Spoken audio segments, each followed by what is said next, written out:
Então vamos lá, vamos para o último capítulo do direito material aqui do livro, capítulo 19, né? Quem está fazendo a leitura do livro aqui preparatório para a segunda fase da OAB, e saiu o resultado ontem da prova, né? Para quem fez aí, eu não fui aprovado, não atingi a pontuação, porém corrigi minha prova aqui e teve diversas coisas que não foram pontuadas, né? Vai ter que fazer um recurso, etc, né? Se não der certo, tem que fazer a prova de novo, repescagem. E é isso. Vai cair bem certinho aqui na parte do direito processual, que é o que eu preciso ver mais, inclusive.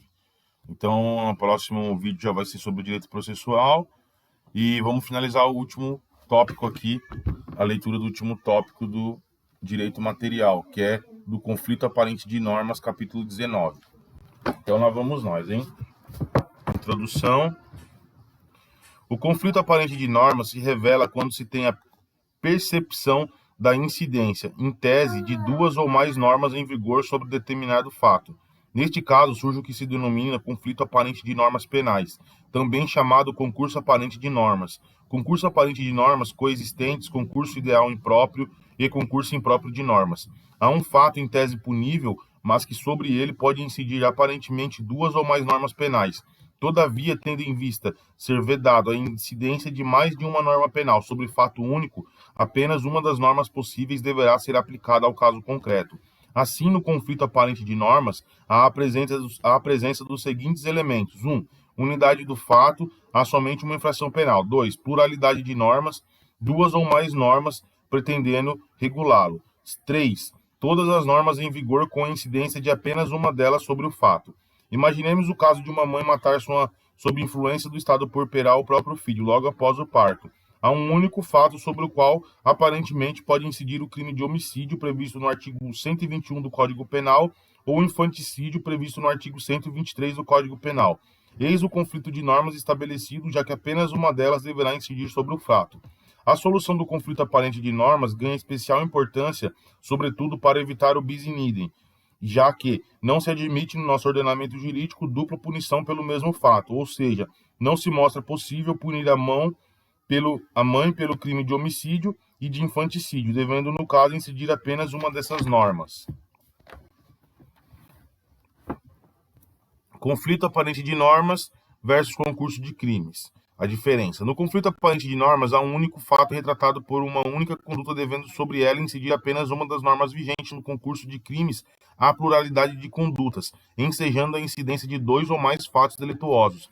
Nesse caso de pluralidade de crimes, evidentemente, será possível a aplicação de mais de uma norma penal, uma para cada fato praticado, resultando na norma ou exasperação da pena final. O conflito aparente de normas não encontra previsão expressa no ordenamento jurídico, sendo suas bases constitucionais construídas pela doutrina e jurisprudência. Já as regras do concurso de crimes estão expressamente previstas no Código Penal, mais especificamente nos artigos 69 e 72 do referido diploma legal. Os princípios para dirimir o conflito aparente de normas. Diante da ausência de expressa previsão legal de regras voltadas a dirimir o conflito aparente de normas, a doutrina aponta 4 princípios para solucionar tal conflito: especialidade, subsidiariedade, consumação e alternatividade. Princípio da especialidade. Trata-se da aplicação da regra de que a lei especial afasta a aplicação da lei legal. A lei especial ou específica caracteriza-se por se revestir de sentido diferenciado individualizado, que a particulariza em relação às demais normas. Dito de outro lado, além de reunir todos os elementos que integram a lei geral, a lei especial contém outros que a tornam específica, que a particulariza, chamados elementos especializantes. E nos termos do artigo 12 do Código Penal, a lei especial prevalece sobre a lei geral. Tomemos novamente como exemplo o caso de uma mãe matar sob influência do estado puerperal o próprio filho, durante ou logo após o parto. Há um único fato sobre o qual aparentemente pode incidir o crime de homicídio, previsto no artigo 121, ou infanticídio, previsto no 123. O crime de infanticídio possui núcleo idêntico ao do crime de homicídio, ou seja, reúne todos os elementos descritos no 121, consistentes em matar alguém.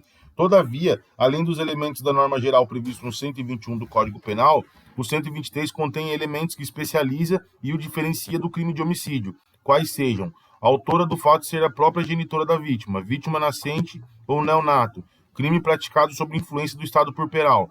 Nota-se que se estabeleceu um conflito entre as normas do artigo 121 e 123, mas que é aparente, pois será solucionado pelo princípio da especialidade, prevalecendo, no caso, a norma penal que define o crime de infanticídio, já que as elementares contidas neste crime o tornam especial em relação à norma geral que define um homicídio. As normas genéricas e as específicas não exigem que estejam presentes no mesmo diploma legal, podendo estar previstas em leis distintas, ou seja, não se afigura necessário que a norma geral e a especial estejam previstas no Código Penal. Por exemplo, é possível, portanto, que a norma geral esteja prevista no Código Penal e a especial em legislação extravagante.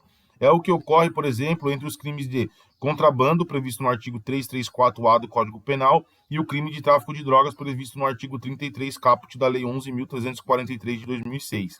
Sobre a conduta de importar cocaína, pode aparentemente incidir duas normas, a que define o crime de contrabando e a que prevê o crime de tráfico de drogas.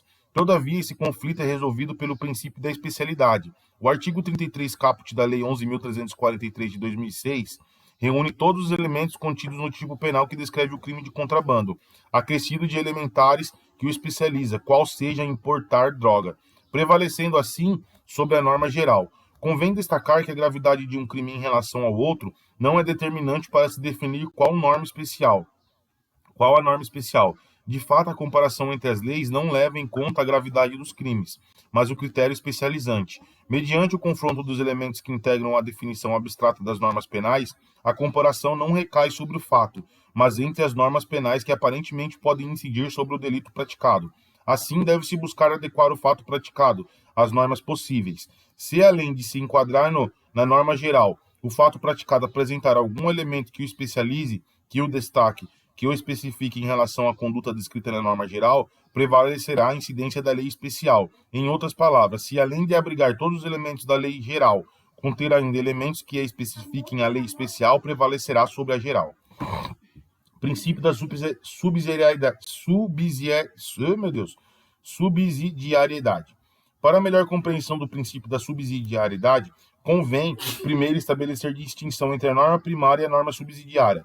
A norma primária, ou principal, é aquela que descreve a conduta de forma mais abrangente, contemplando inclusive aquela descrita na norma subsidiária. Trata-se, pois, de norma que descreve conduta de forma mais abrangente que atinge com maior gravidade determinado bem jurídico. Considera-se subsidiária a norma que descreve uma conduta que atinge em menor grau um determinado bem jurídico, sendo, pois, menos grave do que a norma principal. A norma subsidiária, portanto, além de ser mais grave, descreve conduta que representa parte da execução do delito, previsto na norma principal. A norma subsidiária está abarcada pela norma principal. Tomemos como exemplo o tipo penal que define o crime de constrangimento ilegal, 146 do Código Penal, em consonância com o crime de estupro, artigo 213. O delito de constrangimento ilegal é menos grave que o de estupro. Além disso, o tipo penal que define o crime de constrangimento ilegal descreve uma parte da execução do crime de estupro, consistente em constranger, logo a norma que define o crime de constrangimento ilegal é subsidiária, enquanto a que define o crime de estupro é a principal.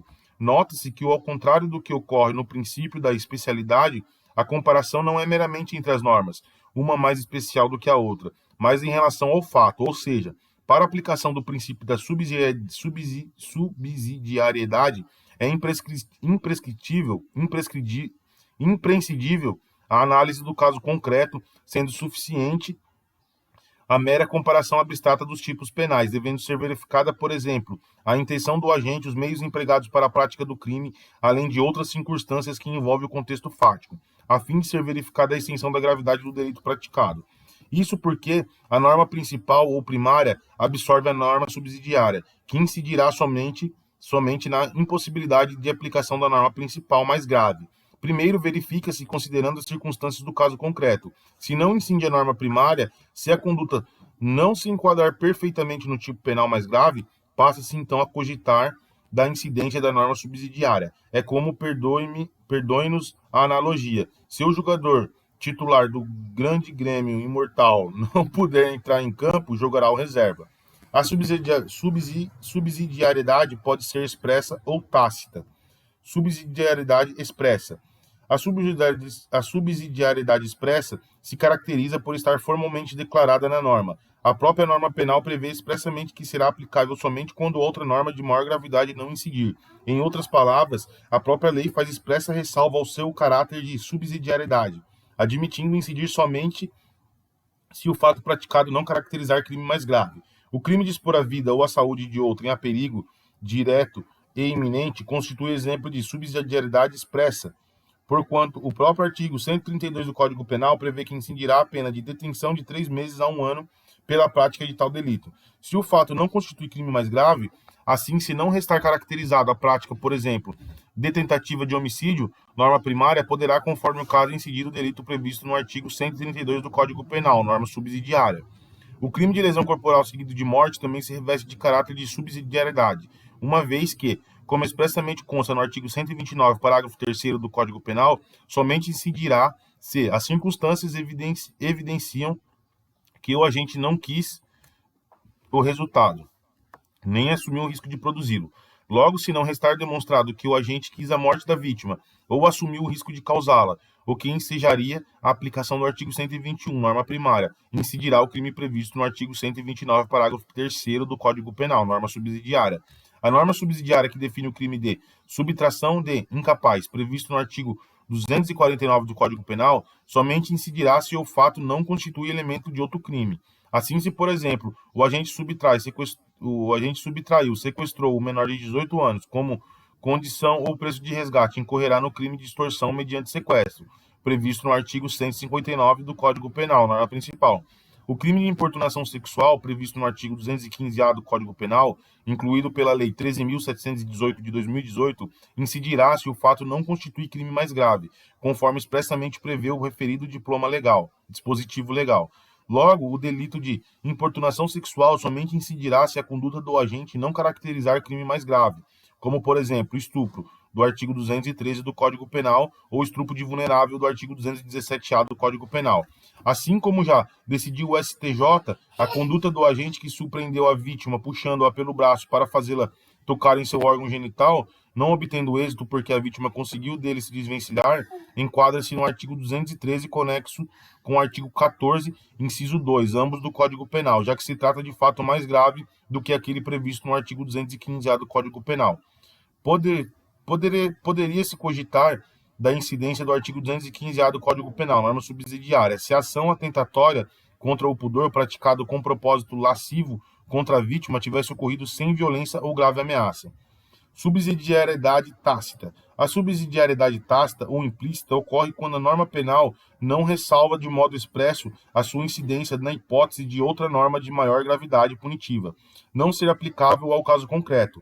Não há previsão expressa da natureza subsidiária da norma, extraindo-se essa condição do contexto que envolveu o fato praticado, que não se enquadra em norma penal mais grave. Busca-se agora adequar o fato ao tipo penal subsidiário, que prevê tratamento mais grave, tanto que, não raras as vezes, constitui elementar qualificadora, causa de aumento de pena, agravante ou meio de execução do crime previsto na norma principal ou primária.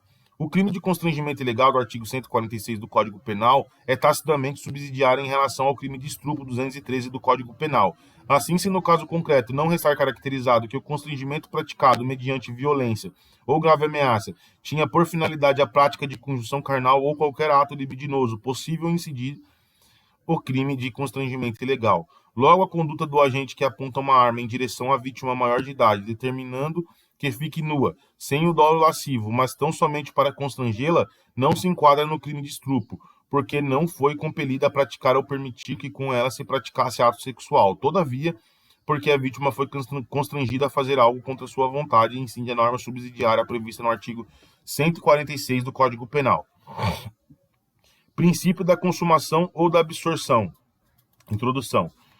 Diversamente do princípio da subsidiariedade, em que a prática de um ato delituoso deve ser enquadrada na norma mais grave, o princípio da consunção é aplicado para dirimir conflito aparente de normas, decorrente de uma sequência de fatos delituosos, que isoladamente constituem crime, mas que ao final devem ser subsumidos a um único tipo penal. Em outras palavras, os atos delituosos praticados para alcançar o resultado esperado serão absolvidos pelo crime desejado, resultando assim na responsabilização do agente pela prática de um crime. Contextualizando para melhor compreensão, imaginemos um agente que desfere golpe de faca na vítima, causando-lhe lesões corporais. Na sequência, desfere outro golpe de faca na vítima, gerando outra lesão corporal. E, por fim, desfere o golpe fatal, matando-a. Temos duas lesões corporais em sequência, e, ao final, o homicídio. Dessa sequência de fatos delituosos surge o conflito aparente de normas. O agente deverá responder por 3 crimes, 2 lesões corporais de homicídio, ou apenas pelo crime de homicídio. Pelo princípio da construção ou da absorção, o fato mais abrangente e grave absorve os fatos menos abrangentes. Os fatos menos abrangentes figuram como meio necessário ou normal fase de preparação ou execução de outro crime. Nesse caso, a norma consultiva prevalece sobre a norma consumida. Trata-se da hipótese de o crime meio ser absolvido pelo crime fim. Prevalece nessa hipótese a norma penal que define o crime mais abrangente que absorverá a norma que prevê conduta de menor amplitude, evitando-se incidência do bis in idem.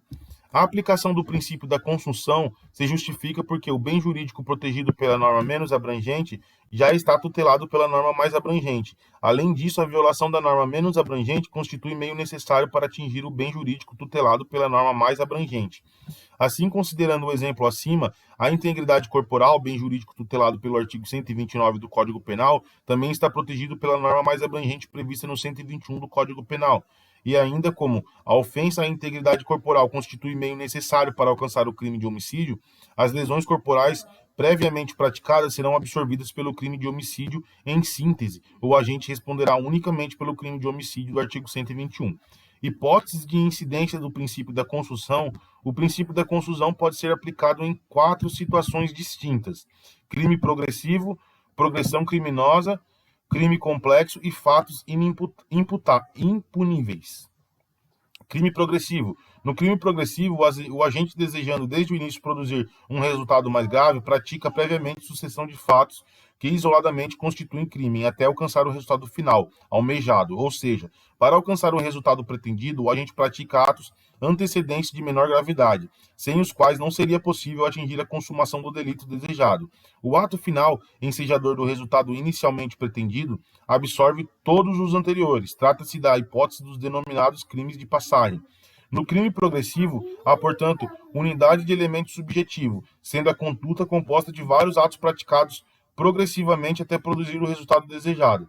Tomemos como exemplo o agente que pretende desde o início produzir a morte da vítima. Para tanto, utiliza-se de uma faca, golpeando a vítima em várias partes do corpo, vindo ao final aplicar o golpe fatal, causando-lhe a morte.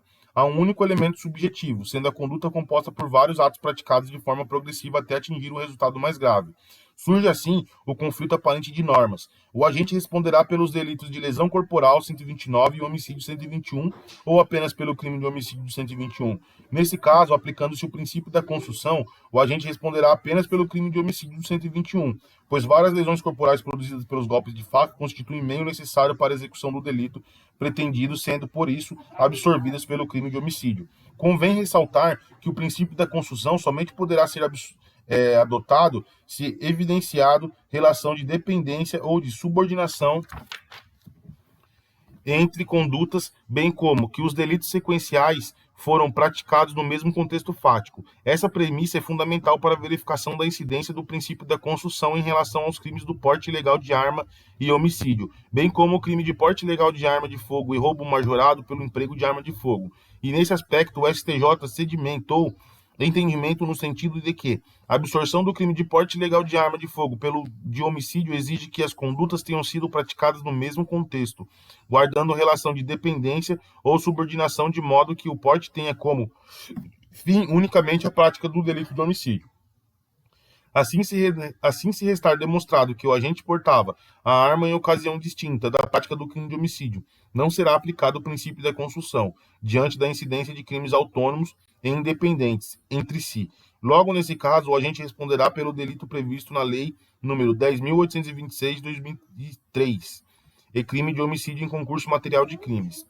Progressão criminosa. A progressão criminosa não se confunde com crime progressivo. Enquanto no crime progressivo há desde o início da conduta do agente o único elemento subjetivo, na progressão criminosa, a intenção inicial é praticar o delito menor, e durante a execução do delito o agente delibera por cometer o crime mais grave. Há, portanto, pluralidade de fatos e de desígnios em progressividade delitiva. Assim, se o dolo inicial era o de praticar apenas lesão corporal, mas ao longo da execução o agente decidir matar a vítima, haverá pluralidade de desígnios, com modificação do dolo. Primeiro, pretendia lesionar, após deliberou por matar a vítima, e pluralidade de condutas praticadas em progressividade delitiva. Nesse caso, o agente responderá apenas pelo crime de homicídio, restando absorvidas as lesões corporais praticadas. Fatos impuníveis. Pode ocorrer de o agente realizar uma conduta anterior ou posterior previstas como delitos autônomos, mas que ao final são impuníveis. Trata-se das hipóteses dos chamados ante-facto impunível e pós-facto impunível. O ante-facto não punível ocorre quando um fato anterior menos grave constitui meio necessário para a prática de outro fato mais grave, ficando por conseguinte o primeiro absorvido, sendo o fato antecedente mero indiferente penal. Tomemos como exemplo o fato de o agente quebrar o vidro de um veículo, caracterizando o fato definido como crime de dano. 163. Para subtrair uma bolsa feminina que se encontra no interior do automóvel. Nesse caso, o dano provocado na porta caracteriza o antefacto impunível, já que funcionou como meio de execução para a subtração da bolsa. Logo, o agente responderá apenas pelo crime de furto qualificado pelo rompimento de obstáculo. 155, parágrafo 4º do Código Penal, inciso 1. Sendo o fato anterior dano absorvido. Dano, ele é absorvido. Nos termos da súmula número 17 do STJ, o crime de falso é absorvido pelo estelionato. Isso aqui eu usei na minha prova. Quando nele se exaure. O post-facto impunível ocorre quando, após realizada a conduta, o agente pratica nova conduta voltada a ofender o mesmo bem jurídico visando apenas tirar proveito da prática anterior. Trata-se, pois, de mero exaurimento. Assim, se, após o furto, o agente destrói a coisa subtraída, só responde pelo furto, 155, que absorverá o crime de dano, de 163. Nesse caso, a lesão ao interesse jurídico causada pela conduta precedente torna indiferente o crime de dano.